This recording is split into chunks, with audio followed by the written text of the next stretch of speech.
So have I said in earlier videos, my grandfather was in India from 1930 to 1939 before going off to World War II.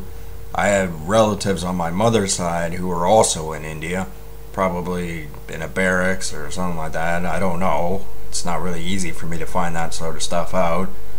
But I get the overwhelming sense that there's unfinished work to be done over there. Now, I'm not saying I want to go to India, because I bet you when the Brits pulled out, everything got fucked up. I have no idea what the situation's like over there, but all that hard work the English did could all get put back together. It just gonna take a little time, that's all. Yeah, India, I reckon, is a pretty fucked up place. On varying levels. I mean, China's a pretty fucked up place too, but they're both kind of fucked up in different ways. That's not me being racist, that's me just pointing out politics and things like that. I don't really know what I could do to help. I certainly wouldn't want to go there because, you know, I just don't trust it. I mean, maybe if Russell Peters were with me, then maybe I'd go, but short of that, I would not go. It's kind of funny when Russell Peters talked about England and how he was supposedly making fun of the English, but he was actually complimenting them when he was doing his English impersonation. Going, oh, England, that little island next to Europe. England, you bloody fool. He was actually complimenting them.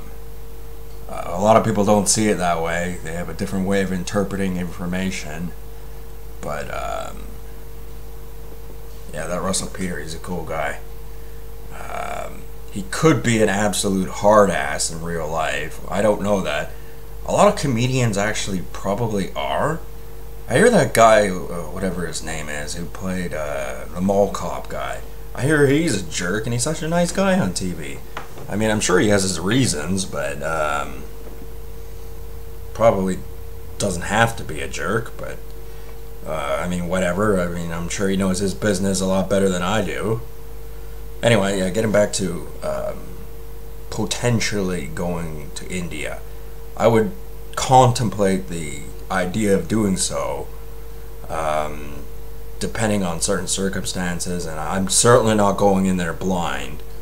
I have to be informed about certain things, brush up on history and all that, not just long ago history like World War II history, like when my grandfather was there, but more current day history and what else is going on and all that other sort of stuff. I'm just, you know, like, I'm not going to take that chance. Anything could go wrong, and it's a very confusing situation. I'm sure it'd probably be fine, but you know, there's some things I gotta know before I make any serious decisions. That can all wait. I got my own personal affairs to have here in my own hometown. I got some cleaning up to do around here. So I have no need to worry about going over to India to potentially fix their problems or help out or volunteer or something. Who knows? I don't know. Anything. So at that point, it's off the table at this point. But I would consider it in the future, depending on the circumstances and what I know and don't know and all this other sort of stuff. So I'll leave that like on the back burner. Yeah. My grandfather was probably not a very nice guy. I mean, he was a quartermaster and a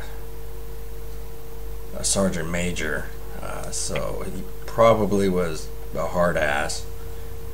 Probably not that much similar to him in personality-wise, but yeah, he's a cool guy. Never knew him. Died 50 years before I was born, so you know, it's just one of those things.